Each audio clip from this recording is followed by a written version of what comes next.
Hello दोस्तों। PNB का एक बहुत बड़ा फ्रॉड सामने आया है। एसआरईआई कंपनी श्री कंपनी का 2434 करोड़ रुपए का मामला।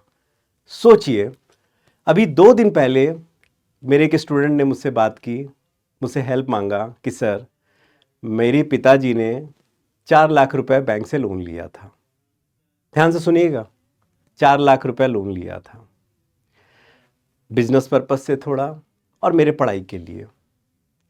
अचानक दुर्भाग्यवश उसके पिता की मृत्यु हो गई है।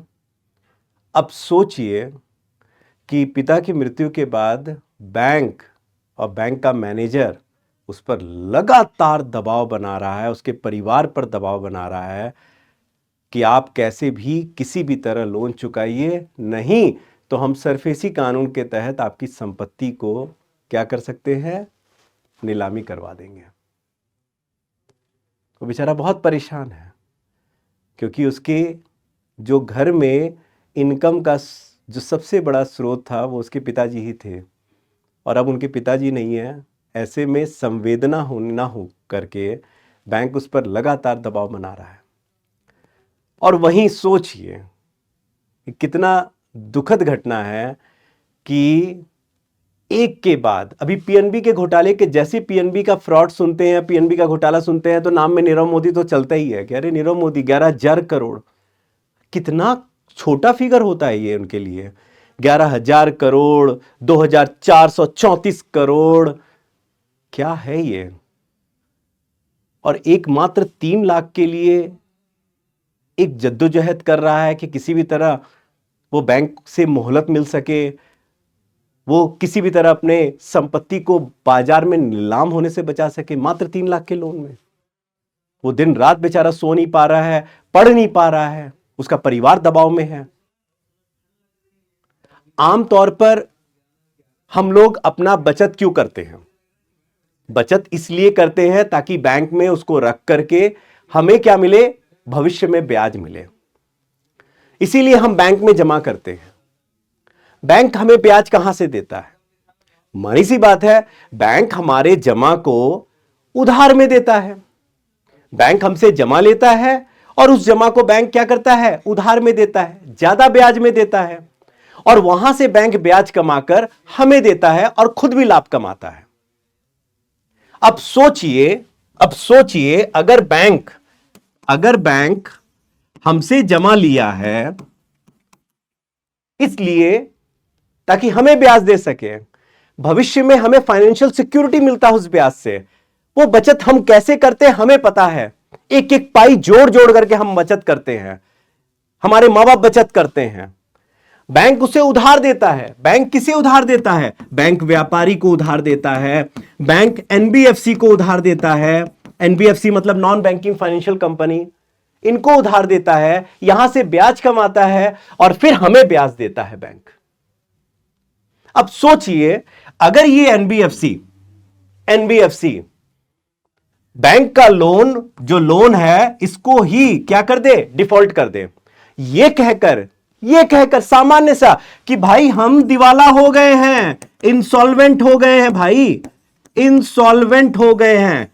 क्यों हो गए इंसॉल्वेंट? क्योंकि हमारा लायबिलिटी, हमारी देयता हमारे एसेट से ज्यादा हो गई है, इसीलिए हम तो इंसॉल्वेंट हो गए हैं। अब हम आपका लोन कैसे चुकाएंगे? लेकिन वो ये नहीं समझ रहा है कि यहां से अगर लोन डिफॉल्ट बैंक का हुआ है, अल्टीमेटली वो पैसा किसका डूबा है? हम छोटे छोटे जमाधारकों का, जो अपने गाड़ी पूंजी जो हम बैंक में जमा करते हैं। अल्टीमेटली अगर बैंक को कुछ दिक्कत आया, बैंक को कोई परेशानी आया तो हमारे पैसे डूबते हैं वहां पर। और जब आप सरकारी बैंक की बात करते हैं तो और ज्यादा अपने आप को सुरक्षित फील करते हैं, और जब सरकारी बैंकों में घोटाला देखते हैं तो फिर आपका वो सारा मनोबल टूट जाता है। हालांकि इस केस में जो एसआरईआई कंपनी है, एसआरईआई जो ग्रुप है, श्री ग्रुप है, इस श्री ग्रुप में, समूह में जो कई कंपनियां शामिल हैं, इनमें बात करें तो 2 एनबीएफसी हैं, इनकी 2 एनबीएफसी है। एक है SREI equipment equipment finance limited, equipment finance limited, और दूसरा है SREI, infrastructure finance limited, finance limited. ये दो एनबीएफसी है। एनबीएफसी जनरली इनको शैडो बैंकिंग कहा जाता है। ये बैंक की तरह काम करते हैं लेकिन बैंक नहीं होते हैं। जनरली जैसे अगर आपको मैं कहूं बजाज फाइनेंस, आप बहुत बेहतर तरीके से जानते होंगे, TVS, Bajaj finance, HDB financial, ये सब एनबीएफसी, सहारा सबसे बढ़िया एग्जांपल। आप मेरे ख्याल से मेरी तरह आप भी मुस्कुरा दिए होंगे नाम सुनकर, सहारा। तो ये सब कौन है? ये सब एनबीएफसी है। ये सब कौन है? एनबीएफसी है।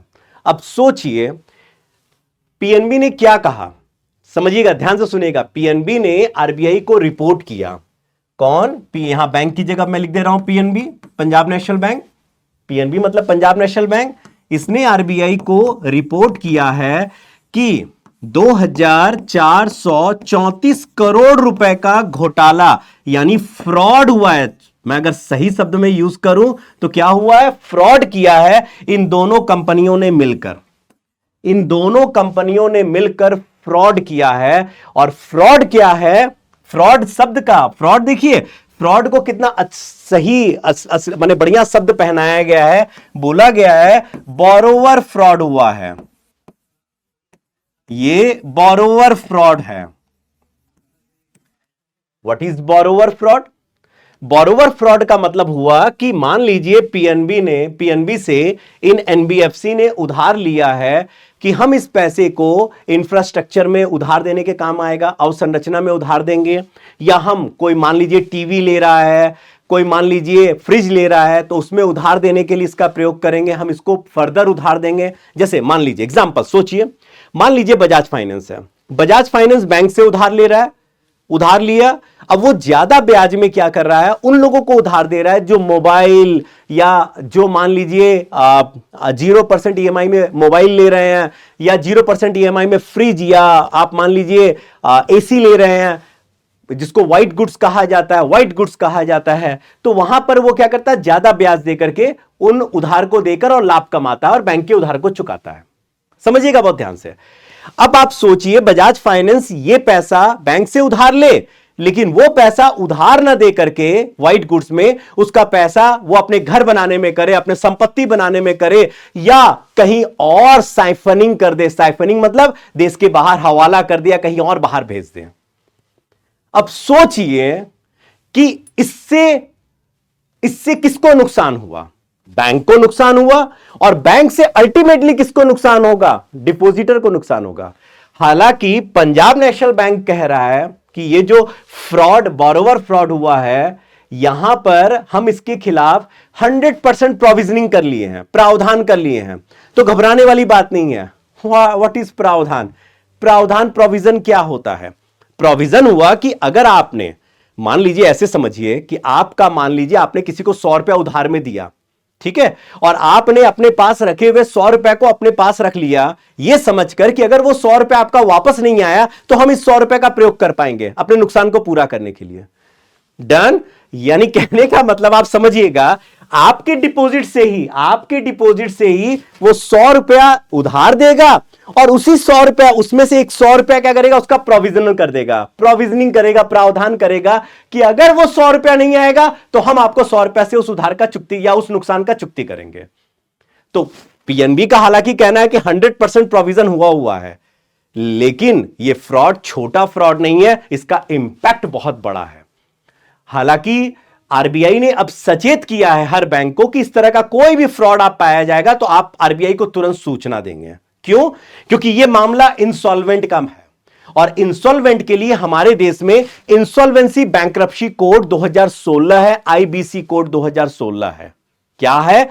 चलिए इसके बारे में बताएं, लेकिन उससे पहले बता देता हूं मैं आपको कि हमारे पीडब्ल्यू ओनली आईएएस द्वारा नए वर्ष के लक्ष्य में या नए वर्ष के दौरान बहुत सारे कोर्सेज, सभी कोर्सेज में, ऑनलाइन कोर्सेज में 70% तक का डिस्काउंट मिल रहा है, हेवी डिस्काउंट मिल रहा है। आप चाहें तो इसका लाभ उठा सकते हैं। ठीक है, बहुत सारा डिस्काउंट है, हर कोर्स में है, और 70% तक है। अब जरा समझिएगा कि हमारे देश में अगर बैंक, बहुत ध्यान से समझिएगा, लोन दिया है तो लोन दो प्रकार का दे सकता है, एक कंपनी को दे सकता है और एक व्यक्ति को लोन दे सकता है। डन, व्यक्ति को लोन दे सकता है। अब मान लीजिए कंपनी इंसॉल्वेंट हो जाए, कंपनी इंसॉल्वेंट हो जाए, डूब जाए, लायबिलिटी ज्यादा और एसेट कम हो जाए, डूब जाए, तो ये मामला आईबीसी कोड के तहत, आईबीसी मतलब इंसॉल्वेंसी बैंक्रप्सी कोड जो 2016 में सरकार द्वारा लाया गया था, यह मामला एनसीएलटी में जाता है।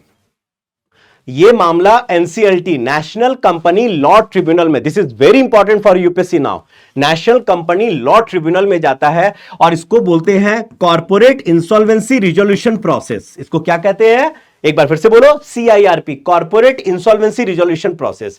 लेकिन जब कोई व्यक्ति बैंक का लोन, व्यक्ति अगर मान लो इंसॉल्वेंट हो गया और उसने लोन को क्या कर दिया, लोन को उसने एनपीए कर दिया, नॉन परफॉर्मिंग एसेट कर दिया, एनपीए कर दिया, तो यह मामला फिर कहां जाता है, डीआरटी। एनपीए का मतलब होता है खराब लोन, बैड लोन, जिसका ब्याज और मूलधन बैंक को नहीं मिलता है, तो यह मामला डीआरटी, डेट रिकवरी ट्रिब्यूनल में जाता है। यह मामला कहां गया, national company law tribunal, national company law tribunal में जाता है, नेशनल कंपनी लॉ ट्रिब्यूनल में गया मामला, और यह मामला जाएगा डेट रिकवरी ट्रिब्यूनल में, डेट रिकवरी ट्रिब्यूनल में, डेट रिकवरी ट्रिब्यूनल में जाता है। So this is very important, दिमाग में बैठाइए, ठीक है। मैं फिर से बोल रहा हूं, रिपीट कर रहा हूं, ध्यान दो। बैंक लोन दिया, कंपनी को लोन दिया और कंपनी इंसॉल्वेंट हो गई, तो वो मामला कहां जाएगा, वो लोन का मामला वो जाएगा IBC code, insolvency bankruptcy code 2016 में लाया गया। और अगर कोई व्यक्ति इंसॉल्वेंट हो जाए और लोन एनपी हो जाए तो ये मामला डीआरटी में जाएगा, डेट रिकवरी ट्रिब्यूनल। अब ये जो मामला है चूंकि कंपनी का है तो ये मामला कहां जाएगा, सिंपल सा मामला ही, कहां जाएगा, एनसीएलटी में जाएगा। कहां जाएगा, एनसीएलटी में जाएगा, ठीक है। एनसीएलटी में आवेदन करेगा कौन, पंजाब नेशनल बैंक, और एनसीएलटी इसको 14 दिन में स्वीकार कर लेगा, और स्वीकार करने के बाद वो क्या करेगा, एक इंसॉल्वेंसी प्रोफेशनल को नियुक्त करेगा। वो क्या करेगा, इस एनबीएफसी का एक आईपी को नियुक्त करेगा, इंसॉल्वेंसी प्रोफेशनल या इंसॉल्वेंसी पेशेवर इसको कहा जाएगा, जो कम से कम एलएलबी लॉ का डिग्री है होगा जिसके पास। और वही क्या करेगा, समाधान प्लान बनाएगा, समाधान प्लान बनाएगा कंपनी का कि कैसे ये पैसा किसी तरह इसके प्रॉपर्टी को बेच करके या धीरे धीरे अन्य किसी स्रोत से इसका पैसा कैसे रिकवर किया जाए, कैसे वसूला जाए।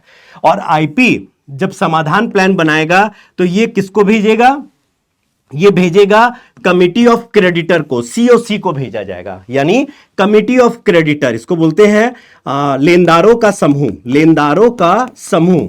लेनदारों का समूह। याद रखना, ये जो creditor of, committee of creditor होगा, लेनदारों का समूह, इसमें केवल वित्तीय लेनदार ही शामिल होंगे, वित्तीय लेनदार यानी बैंक या एनबीएफसी ही इसमें शामिल होंगे। तो बैंक यहां पर केवल पीएनबी नहीं है, अभी और भी बैंक इसमें शामिल है। ये घोटाला, ये जो फ्रॉड हुआ है किसी एक बैंक का नहीं हुआ है, यहां केवल अकेले पीएनबी ने उधार नहीं दिया है श्री कंपनी, श्री ग्रुप को, ये और भी बैंकों ने दिया है, तो वो सभी बैंक इसमें आएंगे। और जब यहां पर कमिटी ऑफ क्रेडिटर में जो बैंक शामिल होंगे, अगर वो इसको 2/3 बहुमत से इस समाधान प्लान को लागू कर दे या पारित कर दे कमिटी ऑफ क्रेडिटर, तो ये मामला वापस कहां जाएगा, एनसीएलटी के पास जाएगा समाधान प्लान, और समाधान प्लान इसको एनसीएलटी क्या कर देगा, अप्रूव्ड कर देगा। क्या कर देगा, अप्रूव्ड कर देगा, मान्यता दे देगा। और फिर क्या होगा, या तो कंपनी को बेचा जाएगा या तो लिक्विडेट किया जाएगा, यानी बेच करके उसके प्रॉपर्टी, उसके जो भी संपत्ति गिरवी रखी गई है उसको बेच करके और फिर वसूला जाएगा। यह है आईबीसी की प्रक्रिया, और इसमें अधिकतम जो है 330 दिन का समय लगता है, अधिकतम जो है इसमें 330 दिन का समय दिया जाता है। तो देखते हैं कि आखिरकार जो श्री ग्रुप के 2 एनबीएफसी कंपनियों द्वारा जो ये फ्रॉड किया गया है, बोरोविंग फ्रॉड किया गया है, किस प्रकार इससे सरकार सचेती या सरकार इसको चेत करके किस प्रकार सरकार इस पर एक्शन लेती है, कैसे आईबीसी प्रक्रिया से ये इससे पैसे वसूला जाएगा, या किस प्रकार से इस मामले को आगे बढ़ाया जाएगा, ये तो आगे की बात है। लेकिन आज जो न्यूज़ है ये वाकई ही बहुत चौंकाने वाला न्यूज़ है, और ये वाकई हम लोगों को घबरा देने वाला न्यूज़ है कि अगर इस तरह से होगा और इस तरह से हमारे देश में लोन का एनपी होगा, इंसॉल्वेंट होगा, आने वाले समय में बैंकिंग वित्तीय व्यवस्था अगर खराब होती है तो ये पूरे देश की अर्थव्यवस्था पर प्रभाव डालेगा। तो चलिए इस बारे में आगे बात करते हैं। तब तक के लिए thank you so much, all the best, bye bye.